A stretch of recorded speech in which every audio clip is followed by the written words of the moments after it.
Assalamualaikum. Waalaikumsalam Pak Bambang, selamat datang di Dapur PK 9. Sedang praktik apa nih Bu Eli? Kebetulan saya ini lagi membimbing siswanya membuat kopi latte, dan ini tempatnya itu coffee shop yang memang anak-anak ini belajar tentang minuman atau mixologis juga ya ini. Jadi mereka meracik kopi. Dan nah ini hasil karya anak tadi sudah dipraktekkan mulai dari bagaimana bahan dasarnya sampai dia proses pembuatan sampai meracik sampai jadi seperti ini, dan dia sudah mengcombine racikan kopi dengan fresh milk-nya. Ini salah satu karya siswa jurusan kuliner ya Bu ya? Jurusan kuliner. Iya. Jadi pembelajarannya untuk layanan makan dan minum. Silakan duduk Pak. Terima kasih.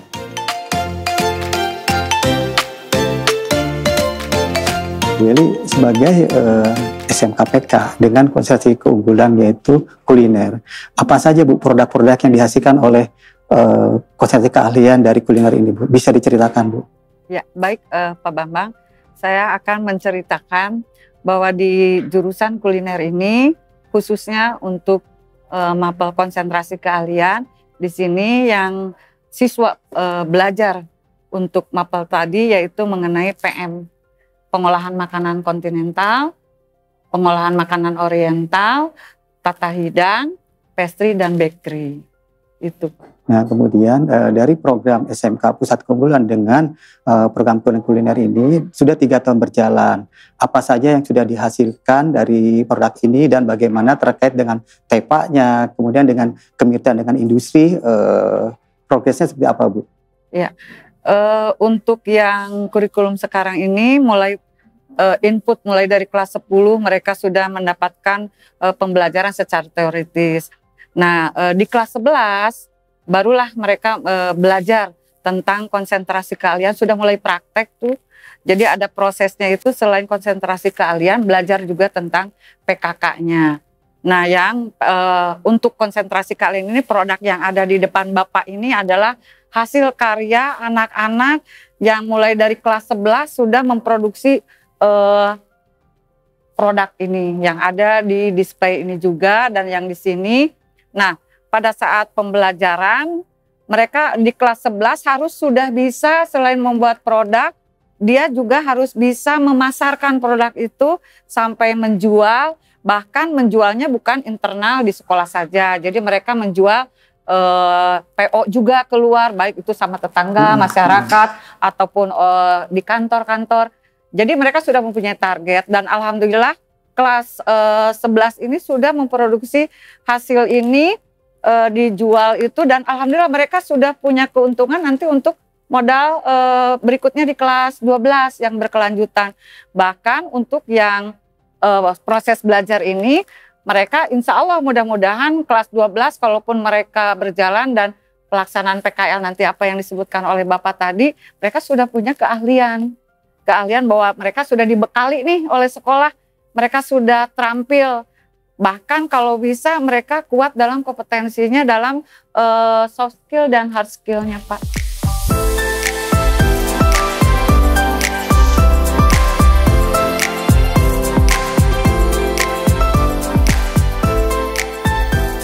Teaching Factory-nya ini di sini ada teras 9, dapur 9, ada yang pastry bakery juga, ada sweetco, juga ada yang penjualannya itu untuk dapur 9 tadi Pak. Bu Eli, kalau bicara TEPA ini kan tidak terlepas dari peran industri ya Bu ya.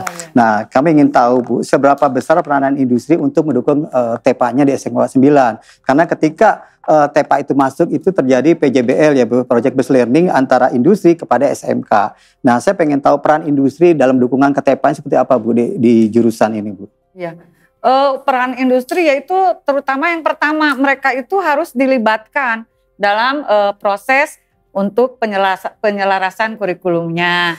Bahkan sekolah juga mengundang DUDI atau praktisi mengajar itu, seperti contoh di kelas 11 juga Pak, mereka ada narasumber khusus untuk yang konsentrasi kalian di bidang mixologis minuman. Jadi kadang kita penyesuaian juga yang tren di masyarakat sekarang itu yang dibutuhkan apa? Nah, dunia industri juga ikut dilibatkan untuk selain tadi ya pelibatan dalam pembuatan kurikulum untuk sampai ke pengesahan, mengundang juga dari industri untuk pembekalan siswa juga ada sebelum mereka berangkat ke industri. Jadi memang betul-betul disiapkan kemitraannya itu antara DUDI dengan sekolah itu betul-betul sinkron. Itu Pak barangkali. Dengan program SMK Pusat Keunggulan sudah berjalan 3 tahun di SMK 9 Kota Bandung, perubahan apa sih yang terjadi khususnya di konsentrasi keahlian kuliner ini? Misalkan dari aspek peningkatan hasil pembelajaran, peningkatan SDM baik kepala sekolah maupun gurunya, kualitas pembelajaran, hingga pengimbasan internal ke jurusan lain. Apa saja yang dirasakan setelah adanya program SMK Pusat Keunggulan dari aspek tersebut, Bu? Ya.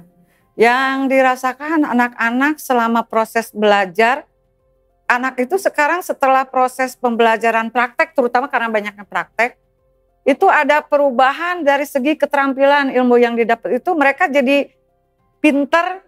Selain praktek dia juga punya seni untuk menjual produknya di medsos, ada yang di Instagram, di TikTok. Mereka keterampilannya betul-betul baik gitu Pak. Itu yang dirasakan oleh anak, ada perubahan besar. Nah sekarang di gurunya, kalau di gurunya kebetulan kan ada guru magang tuh. Dan kebetulan guru-guru di sini semuanya juga sudah magang, alhamdulillah ya. Di industri? Di industri. Di industri ada yang 10 hari, sebulan. Bahkan dulu saya pengalaman pernah di luar tuh 4 bulan Pak. 4 bulan. Di Austria dulu itu pernah. Ya alhamdulillah semua guru boga lah. Paling hanya tinggal guru yang baru masuk aja yang belum pernah untuk yang magang guru. Tapi itu pun diprioritaskan. Jadi semuanya mendapatkan dan merasakan magang di industri seperti tadi ya, upskilling tadi itu juga ada. Dan untuk kepala sekolahnya juga alhamdulillah sangat bijak dan mendukung semua program, terutama di yang sekarang kurikulum PK ini didukung sampai mulai dari siswa, guru, bahkan semuanya mempunyai kelebihannya itu, terutama di siswa tadi ya, terutama karena kita siswa, jadi si anak ini kalau bisa pun lulusnya sudah bisa menghasilkan lulusan tenaga kerja dari siswa SMK itu betul-betul terserap di industri.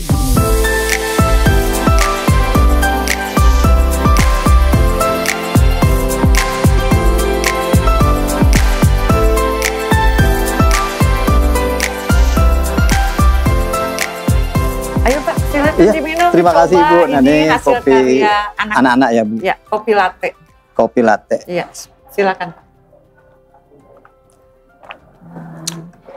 Luar biasa Bu ini kopi latte. Ini produk asli siswa ya Bu ya, racikan anak-anak ya. Racikan anak-anak. Ya. Terima kasih. Kalau ini apa Bu ini? Nah ini hasil-hasil produk dari pastry bakery-nya. Bapak silakan dulu mencoba dan baik, bisa. Izin ya Bu. Silakan Pak. Ya. Bagaimana Pak kriteria hasil kue ini menurut Bapak ini bagaimana Pak penilaiannya? Silakan masukannya Pak. Jadi seperti produk-produk dari industri bakery luar biasa, enak banget Ibu, benar. Dan ini dipasarkan ya Bu ya? Dipasarkan ke ini. Segmennya untuk lingkungan sekolah apa sudah keluar Bu? Udah keluar. Bahkan ini di-update juga ada di Instagram. Ini sudah ada, jadi di medsos sudah ada. Oh jadi masyarakat bisa memesan ini melalui Instagram sekolah ini sudah bisa dipasarkan. Iya, sama link TikTok juga ada Pak. Kita udah buat.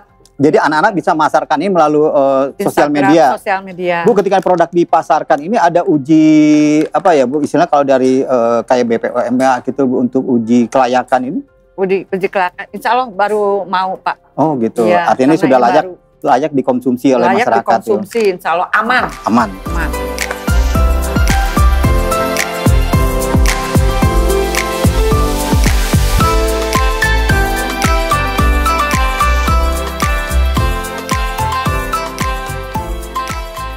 Pak Slamet, ini anak-anak sedang praktek apa nih? Bisa dijelaskan ini? Buat Denis Pak.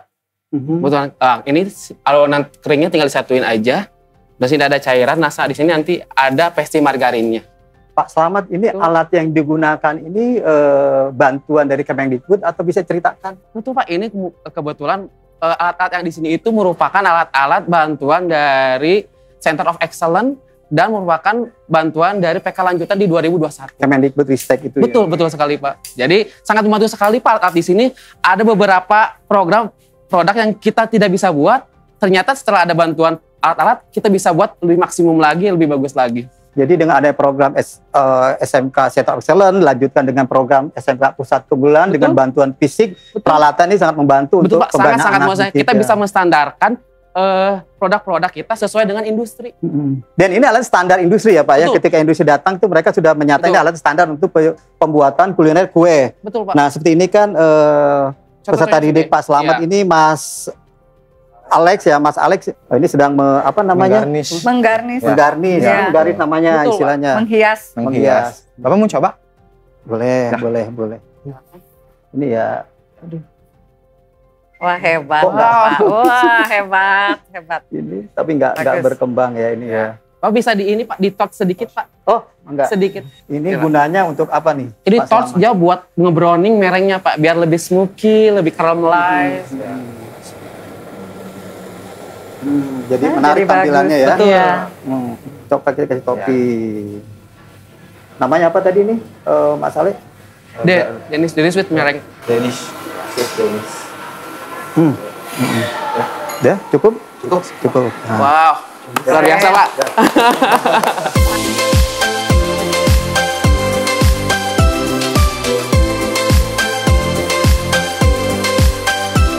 Perkenalkan, nama saya Sirwan Alesani, saya kelas 12 kuliner 3, asal sekolah saya SMK Negeri 9 Bandung. Alasan saya jatuh cinta atau menyukai jurusan ini, jurusan kuliner, karena saya mempunyai hobi mengolah makanan, jadi di rumah saya suka masak, gitu. Lalu membuat hal-hal makanan-makanan baru, gitu. Saya suka mengeksplorasi.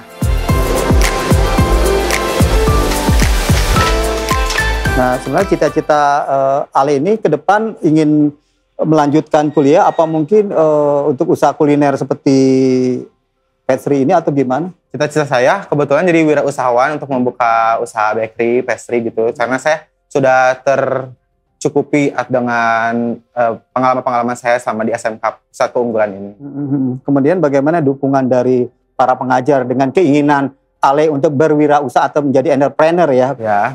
Dukungan sangat banyak ya, termasuk dalam ilmu-ilmu yang diturunkannya gitu. Jadi apa nih kompetensi, apa ya kesiapan hingga yakin bahwa Ale itu yakin ingin berwirausaha? Yakin berwirausaha karena di kelas 11 saya sudah dipelajari tentang wirausaha, berdagang, omset saya kebetulan besar juga, dan kelas 12 juga saya berwirausaha lagi, dikasih modal dari sekolah, dan omset saya banyak juga gitu. Bu Eli, jadi ini anak-anak yang mau berwirausaha, mereka diberi modal untuk berwirausaha. Itu di kelas 12. Dari kelas 11. Dari kelas 11 sudah dapat modal, bahkan keuntungannya disimpan lagi untuk modal kelas 12. Jadi artinya sekolah tidak hanya memberikan bekal kompetensi, keahlian dengan jurusan yang sesuai, tapi sekolah pun memberi seperti modal modal ketika mereka dipersiapkan untuk berwirausaha seperti itu ya Pak ya. Betul. Ibu boleh ceritakan ada nggak keberhasilan dari anak didik Ibu yang sudah mereka sukses berwirausaha tadi Bu? Sudah ada ya, kebetulan bahkan si anak ini wirausaha di rumah sendiri juga. Ya alhamdulillah itu keberhasilan anak-anak memang sesuai dengan minat bakatnya masing-masing Bang.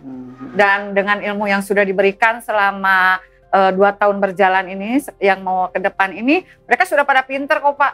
Sudah pada pinter membuat produk sendiri, menciptakan resep juga, dia sudah bisa. Bahkan kita hanya memoles, membimbing sedikit, sampai dia dicetak bisa mempunyai jiwa entrepreneurship.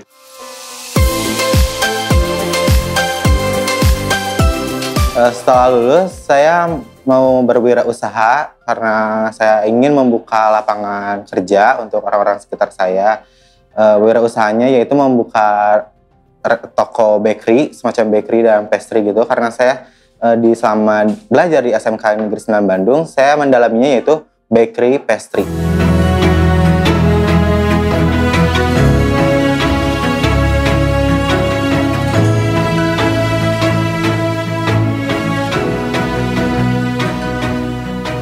sedang apa nih Bu Eli?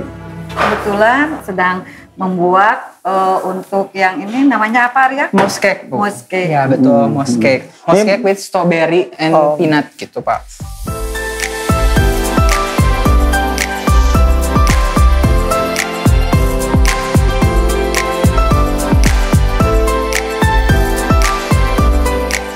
Perkenalkan, nama saya Arya Wiguna Putra dari 12 Kuliner 3, jurusan kuliner dari SMKN 9 Bandung. Hai, halo, nama aku Salma Salsabila.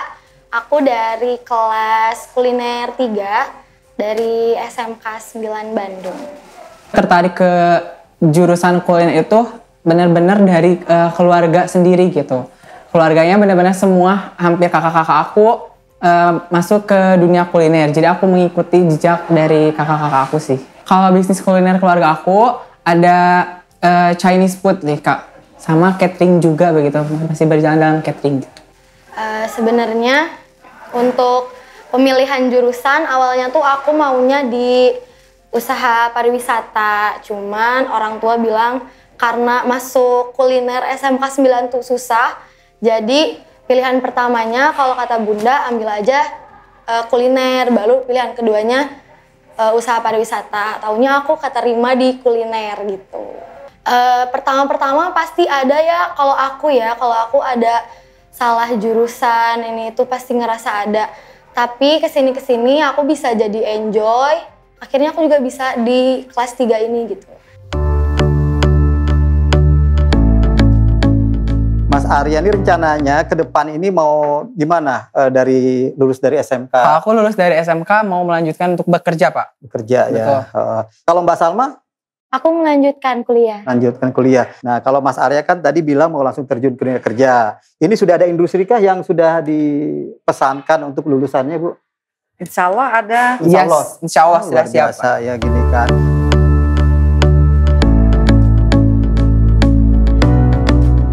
Cita-cita aku pengen kerja di Australia sih sebenarnya untuk cita-cita aku. Tapi untuk plan kedepannya setelah aku lulus dari SMK ini, aku mau lanjut bekerja dulu. Pengen nguasain sama lebih merasain dunia kerja industrinya lebih kayak gimana gitu. Untuk 1 tahun 2 tahun ke depan gitu.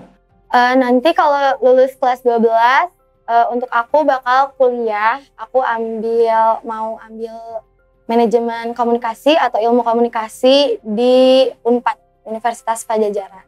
Banyak banget yang bilang emang aku tuh lintas jurusan ya, dari kuliner ke komunikasi tuh pada bilang, kok nggak nyambung sih, kok malah lintas jurusan? Sebenarnya enggak, karena aku punya basic di sini. Aku ada basic kewirausahaan di sini.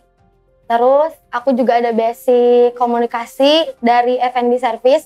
Nah, kenapa aku ambil ilmu komunikasi atau manajemen komunikasi?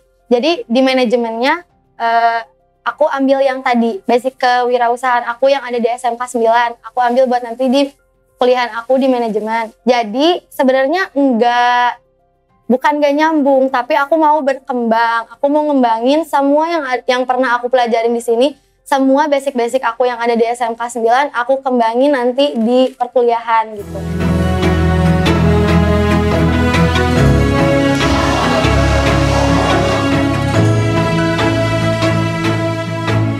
Manfaat yang aku rasain dari SMK PK ini, terutama dari fasilitas yang sangat memadai. Untuk gurunya juga, bukan hanya kita yang bisa PKL, tapi guru-gurunya juga ikut magang gitu. Jadi kerjasama antara dunia industri sama pihak sekolahnya juga udah baik banget gitu. PKL tuh menurut aku juga sangat bermanfaat karena benar-benar kita bisa tahu gitu dunia industri sebelum kita memasuki dunia industri. Setelah lulus kita diberi pembekalan dulu sebelum lulus gitu. Jadi kita nggak terlalu shock dunia industri itu kayak gimana, pressure-nya kayak gimana gitu Kak. Untuk pekerjaan nanti yang bakal aku ambil, mungkin aku mau di PR, public relation, atau enggak aku mau di pemasaran dari produk-produk nanti. Misalkan aku nanti produknya kuliner nih, aku kan ada basic kuliner, aku bisa nanti ambil pemasaran karena kan aku ada manajemen komunikasinya juga gitu. Terus aku juga punya basic kuliner gitu.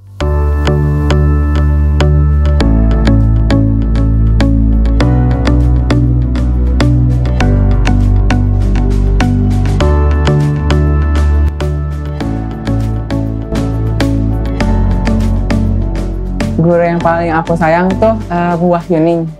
Karena benar-benar beliau memberikan peluang buat aku untuk lebih berekspresi dalam produk, dalam penjualan.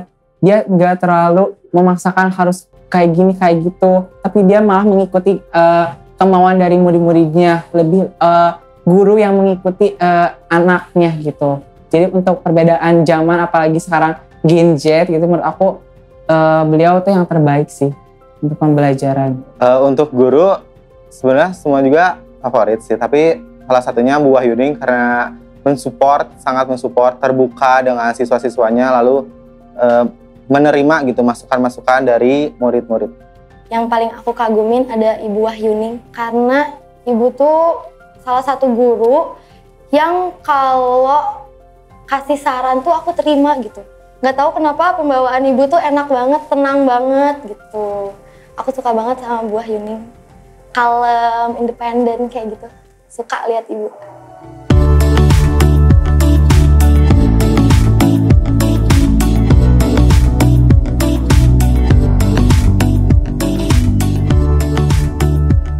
Perkenalkan, nama saya Wahyuning Karyani. Posisi saya di SMK Negeri 9 Bandung saat ini adalah sebagai ketua program jurusan kuliner. Saya kaget kalau saya disebut sebagai guru favorit ya, karena saya bukan tipe orang yang kelihatan baik sama siswa, tapi yang pasti saya berusaha untuk menjadi diri saya sendiri. Kalau saya misalkan menemukan siswa yang melakukan sesuatu yang tidak sesuai dengan aturan, pasti akan saya tegur langsung.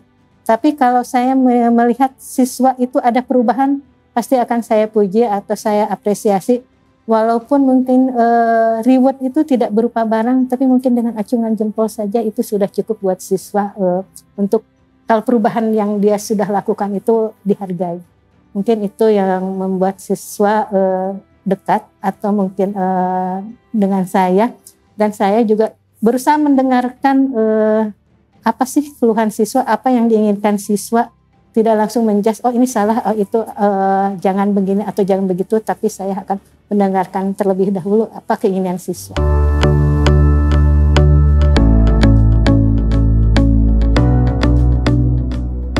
Terima kasih buat siswaku semuanya, baik yang sekarang masih belajar atau yang kalian sudah lulus.